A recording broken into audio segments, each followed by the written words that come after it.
कर चुका, अब परमेश्वर द्वारा तुम्हारे लिए क्रूस पर नहीं चढ़ सकता। बोले हालेलुया, थैंक यू जीसस, धन्यवाद यीशु। तो हमें विश्वास होना चाहिए कि यीशु मसीह हमारे अपराधों के लिए मारा गया, गाड़ा गया, तीसरे दिन मुर्दों में से जी उठा। बोले हालेलुया, थैंक यू जीसस, धन्यवाद यीशु। तो क्या हुआ जब मरियम ने क्या किया कि सुगंधी इत्र जब यीशु मसीह के कब्र में रख दिया गया था, परमेश्वर तो मरियम था वो ठोर के दौड़ा चली आई कहा यीशु मसीह के कब्र पर, और जो इत्र था उस पर डालने के लिए। जब देखा वहां पर देखा तो देखा कब्र का जो मुंह खुला हुआ, जो पत्थर जो रखा था क्या लुढ़का हुआ, हटाया हुआ। बोले हालेलुया। और क्या हुआ, क्या हुआ जब देखा तो अचंभा हो गया कि ये कैसे हो सकता। बोले हालेलुया। और वहां पर दो स्वर्गदूत था जो झलके हुए वस्त्र में क्या हुआ दिखाई दिया, और उससे कहा कि तो जो जीवित है उसे मुर्दों में क्यों ढूंढते हो। बोले हालेलुया। कहते कि उसी ने कहा तुम जीवितों को मरे हुए में क्यों ढूंढते हो, क्योंकि वो वचन के अनुसार जीवित है। बोले हालेलुया, थैंक यू जीसस, धन्यवाद यीशु। आज गौर से सुनना। और कहता मत्ती का 28:5-6 में कहता कि स्वर्गदूत ने स्त्रियों से कहा मत करो, मैं जानता हूँ कि तुम यीशु को जो क्रूस पर चढ़ाया गया था तुम ढूंढती हो। और 6 में कहता वह यहाँ नहीं है, परंतु अपने वचन के अनुसार जी उठा। आओ हम स्थान को यहाँ प्रभु कहाँ पड़ा हुआ। बोले हालेलुया। और देखा तो वहां नहीं था, सिर्फ सब था, उसको कपड़े था। बोले हालेलुया, थैंक यू जीसस। अब गौर से सुनना वचन। बोले हालेलुया।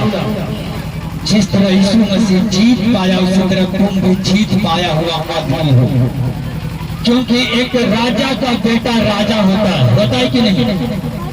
राजा का बेटा राजा होता है कि नहीं। इसी तरह परमेश्वर राजाओं का राजा था, अब तुम भी राजाओं का राजा हो। बोले हालेलुया। अगर यीशु मसीह क्रूस के ऊपर जय पाया तो तुम भी जय पाया हुआ आदमी हो। यीशु मसीह शैतान के ऊपर जय पाया, तुम भी एक जय पाया हुआ हो। बोले हालेलुया, थैंक यू जीसस। गौर से सुना। कहते मेरे प्रियो आज आप, बोले हालेलुया, ध्यान से सुनना मेरे प्रियो, आज आप वो दिन मना रहे हैं जिस दिन प्रभु यीशु मसीह तीसरे दिन मुर्दों में से जी उठा है। बोले हालेलुया। आज कौन दिन मना रहे हैं? खुशी का दिन कि यीशु मसीह मुर्दों में से तीसरे दिन मुर्दों में से जी उठा है। बोले हालेलुया। तो मौत और शैतान पर कुछ फतह पा चुके हैं। बोले हालेलुया। जिस प्रकार जय कहते जिस प्रकार जय एक, बोले हालेलुया। कहते मधुमक्खी टैंक मारती है या काटती है, बोले हालेलुया, तो उसी कहते उसका एक ही टैंक होता है। अगर वह एक बार काट लेती है तो दोबारा नहीं काट सकती। और उस प्रकार आज इस दिन है, दिन को मनाते हैं। मनाने का मतलब है कि मौत, पाप और बीमारियों, दुष्ट आत्मा का टंक जो एक ही बार में यीशु मसीह सलीब पर सर्वदा तीसरे दिन मुर्दों में से जी उठा। बोले हालेलुया। अब यीशु मसीह पहले जानते हो, बार बार यीशु मसीह बार पहले क्या होता था कि बकरों को, भेड़ों का लहू दिया जाता था, बाकी यीशु मसीह अब एक बार तुम्हारे लिए कुर्बान हो गया हमेशा के लिए। बोले हालेलुया, थैंक यू जीसस। अगर विश्वास करते यीशु मसीह पर तो हमेशा के लिए तुम भी दुष्ट आत्माओं, बीमारियों, शराबों से तुम जय पा चुके हो। कैसे जय पाओगे? यीशु मसीह पर विश्वास करके। यीशु मसीह कहता है कि जो मुझ पर विश्वास करेगा वो हमेशा वो जय पाएगा। बोले हालेलुया, थैंक यू जीसस। इसी तरह कहते जब मधुमक्खी जब डंक को मारती है तो एक बार मारता दूसरा नहीं। इसी तरह यीशु मसीह एक बार क्रूस पर चढ़ा अब दोबारा नहीं चढ़ेगा। बोले हालेलुया, क्योंकि एक ही बार तुम्हारा गुनाहों को क्या किया, लेकर क्रूस पर क्या किया, मुक्त कर दिया। बोले हालेलुया, थैंक यू जीसस। और कहते प्रभु यीशु मसीह ने सलीब पर सर्वदा तीसरे दिन मुर्दों में से जी उठा है। और उसी तरह से अगर आप प्रभु यीशु मसीह पर विश्वास करते हैं तो यह डंक आपको लेने का सहने का कोई जरूरत नहीं। बोले हालेलुया, कहने का मतलब क्या है, अगर आप यीशु मसीह पर विश्वास करते हैं तो अब वो डंक, वो मृत्यु, वो बीमारी, वो दुष्ट आत्मा अब सहने का जरूरत नहीं है। अगर यीशु मसीह पर विश्वास करते हैं तो अगर हम यीशु मसीह से अलग हैं तो शैतान तुम्हें हमला कर सकता है। अगर यीशु मसीह में तुम बने हो तो कोई तुम्हें शराब कोई बांध नहीं सकता, क्योंकि यीशु मसीह कहता है मैं ऊंचे पर चढ़ाया गया, मुझे बांधा गया कि तुम छुड़ाया जाए।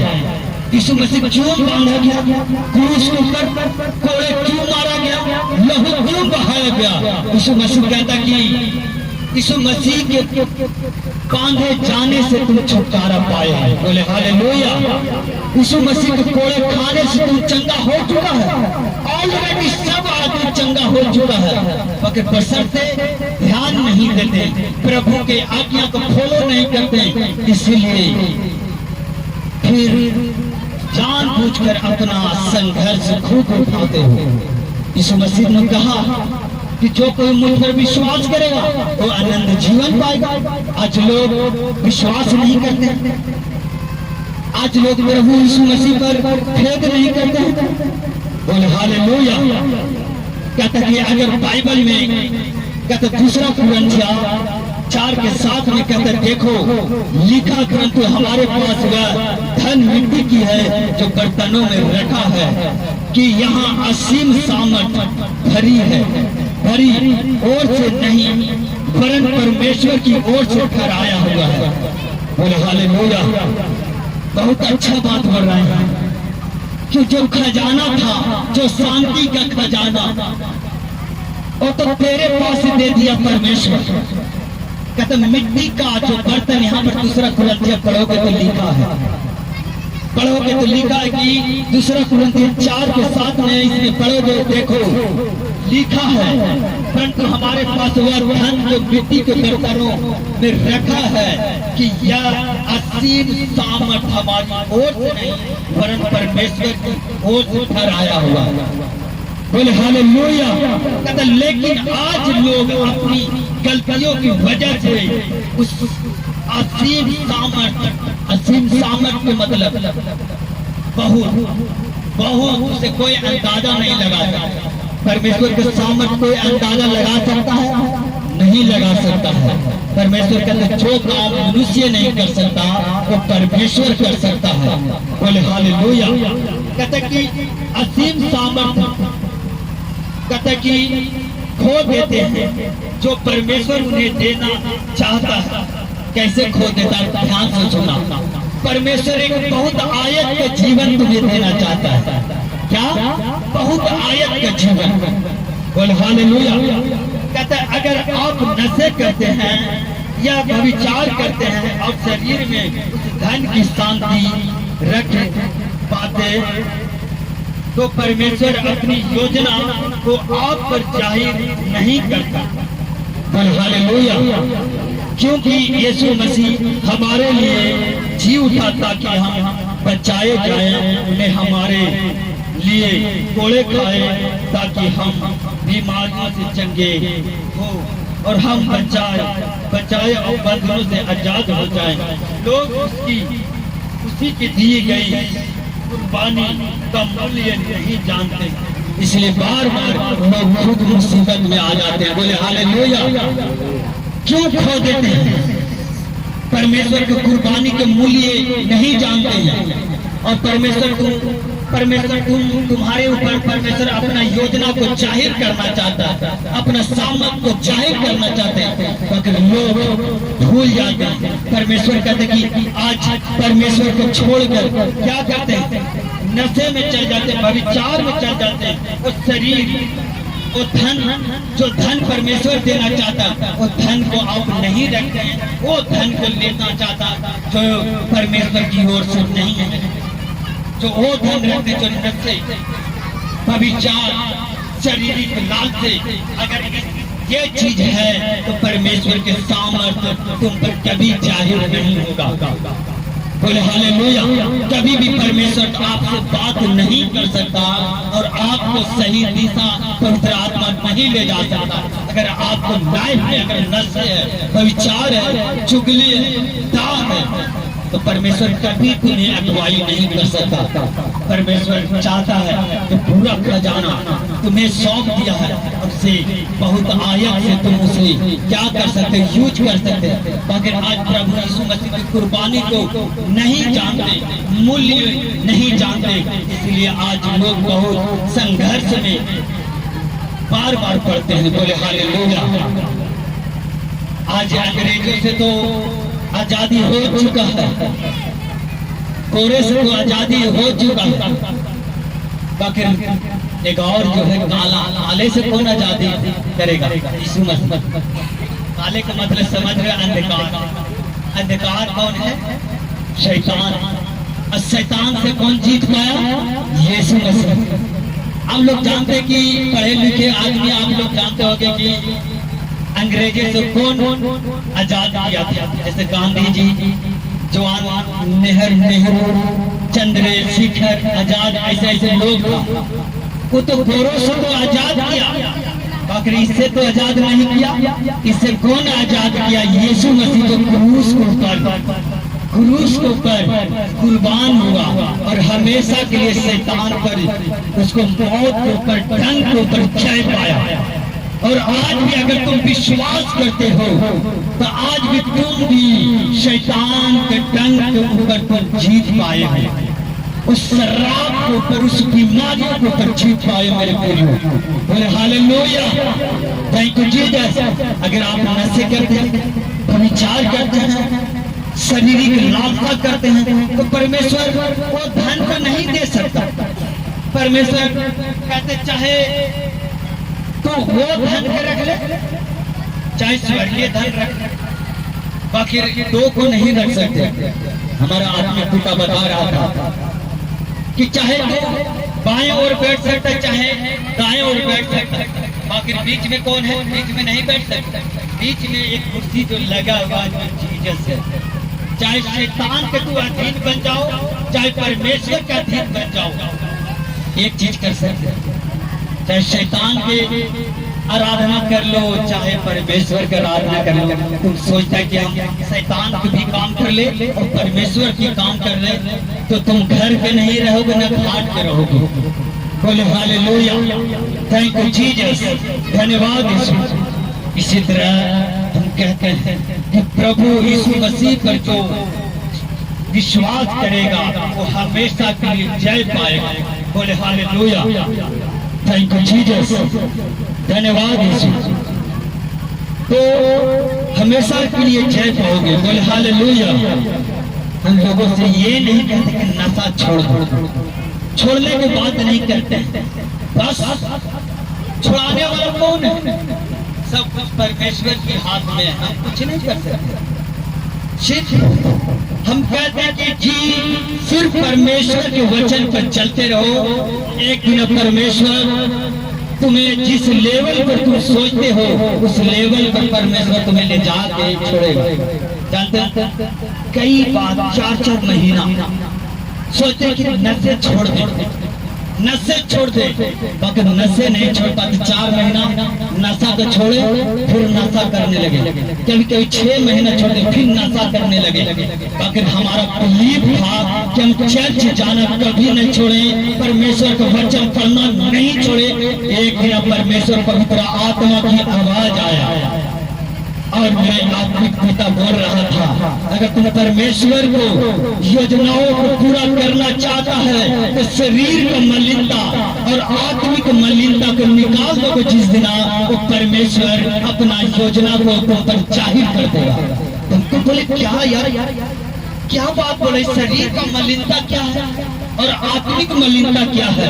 उसने बताया हमारा आत्मिक पिता शरीर का मलिनता जो नशा है, व्यभिचार है, गंदी सोच है, पराये के धन ले लेना, पराये स्त्रियों को लालच करना, ये शारीरिक मलिनता है। और आत्मिक मलिनता क्या है? आत्मिक मलिनता क्या है? आत्मिक मलिनता जलीसी, पड़ोसियों को, सास के, ससुर के, देवर के, भाई के, क्या ये अगर डार रखते ये शारीरिक मलिनता है। और आप कहते प्रभु, रात में प्रार्थना करके कहते प्रभु हमें सामर्थ्य दे। कहां से देगा सामर्थ्य? अभी तक वो मिट्टी का जो बर्तन, वो खजाना जो शरीर और आत्मिक मलिनता है, अगर वो रहेगा तो परमेश्वर के सामर्थ्य उसमें कैसे रह सकता? हो सकता है एक सोता से दो पानी निकल सकता है? नहीं निकल सकता। अगर तुम्हारे अंदर पाप है तो सत्य कहां से रह सकता है? बोलो मेरे, चाहे सत्य रहे चाहे पाप रहे। बोले हालेलुया। जिस दिन ये आत्मिक मलिनता और शरीर की मलिनता से तुम निकलोगे, परमेश्वर उस दिन बात करना शुरू कर देगा, तुम नशे के यूं छोड़ दोगे। हम ये नहीं कहते कि भाई आज बड़ी आदमी के दुख लगता है कि नशा छोड़ दो, हम खुद 6 महीना बाद 4 महीना बाद नशा छोड़े। बिल्कुल जब हम अपना लेगरल हम अपने आत्मिक पिता के चर्च जाना नहीं छोड़े, वचन सुनना नहीं छोड़े, एक टाइम आया और परमेश्वर हमें उस चीज से छुड़ाया और हमें यूज किया, अपना सामर्थ्य को, अपना योजनाओं को मुझ पर जाहिर किया। इस तरह तुम भी अगर इस चीज से अगर चाहते हो प्रभु हम भी तेरे कामों को पूरा करो, तो इस आत्मिक और शरीर के मलिनता से जिस दिन तुम निकलोगे, परमेश्वर उस दिन इस्तेमाल और यूज करना सीख जाएगा। बोले हालेलुया, थैंक यू जीसस। ये नहीं कहते कि नशा छोड़ दो, सिर्फ तुम आते और जाते रहो, तो परमेश्वर के काम है सब कुछ करना। बोले हालेलुया, थैंक यू जीसस। आज ऐसे ऐसे भाई जो नशे करते थे, बहुत नशे करते थे, मगर आज देख रहे हैं कि नशे छोड़कर प्रभु को महिमा करें कि ये क्या, वो भी बाइबल पढ़ा हुआ नहीं व्यक्ति, सिर्फ वचन सुनता, चर्च सुनता है। किसी को परमेश्वर 6 महीना में कॉलिंग होता है, किसी को 2 महीना में, किसी को साल भर में, अगर परमेश्वर जरूर अपना योजना के जाहिर करेगा। आज तेरा टाइम है, कल तेरा टाइम आएगा चर्च। बोले हालेलुया। सिर्फ परमेश्वर में लगे रहो, परमेश्वर को वचन पर चलते रहो। ये मत सोचे कि आज बहन वो हील हो गया, आज हम नहीं हुए, तुम्हारा भी टाइम आने वाला है चर्च। बोले हालेलुया, थैंक यू जीसस। तो क्या आप क्या चाहते कि मेरे ऊपर भी परमेश्वर की सामर्थ काम करें? चाहते हो? क्या आप चाहते कि परमेश्वर भी हमारे ऊपर अपने योजना को मुझ पर जाहिर करे? तो लगातार चर्च छोड़ना ना आना भूले और परमेश्वर की स्तुति करना ना छोड़े, परमेश्वर से प्रार्थना करना ना छोड़े, फास्टिंग करना ना छोड़े। बोले हालेलुया, थैंक यू जीसस, धन्यवाद यीशु। तो क्या आप करते हैं? कहते इन दिनों में कहते मानने का मतलब है मौत का पाप, बीमारियों, दुष्ट आत्माओं का दंड एक ही बार में यीशु मसीह क्या सलीब के ऊपर सर्वदा तीसरे क्या वो मुर्दों में से जी उठा। और उसी तरह अगर आप प्रभु यीशु मसीह पर विश्वास करते हैं तो यह दंड लेने का कोई जरूरत नहीं, कोई मुसीबत तुम्हारे अंदर नहीं आएगा। कहते कि मेरे प्रियो, अगर आप बाइबल में पढ़े, लिखा है कि जिस दिन प्रभु यीशु मसीह सलीब पर चढ़ाया गया था और शैतान को लगा था कि यीशु मसीह तो मर गया और यह सोचता है कि वो मेरे काम को पूरा होगा और खुश हुई योजनाओं को खराब कर दिया। मैं नहीं जानता था कि वो शर्मिंदा होने के दिन मैंने अपने शर्मिंदे के दिन नहीं जानता। बोले हालेलुया। शैतान का सलीब पर जब यीशु मसीह के चढ़ाया जा रहा था तो क्या कोड़े मार के क्या कह रहा था यीशु मसीह के? यही बात कह रहा था कि जरा तू कहता था कि मंदिर को, कहता कि ये जो 46 कहता इस मंदिर को ढा दो और मैं 3 दिन में खड़ा कर दूंगा। बोले हालेलुया। और इसी तरह वो बात को बोलकर यीशु मसीह पर हंसते थे कि तुम कहते थे कि इस मंदिर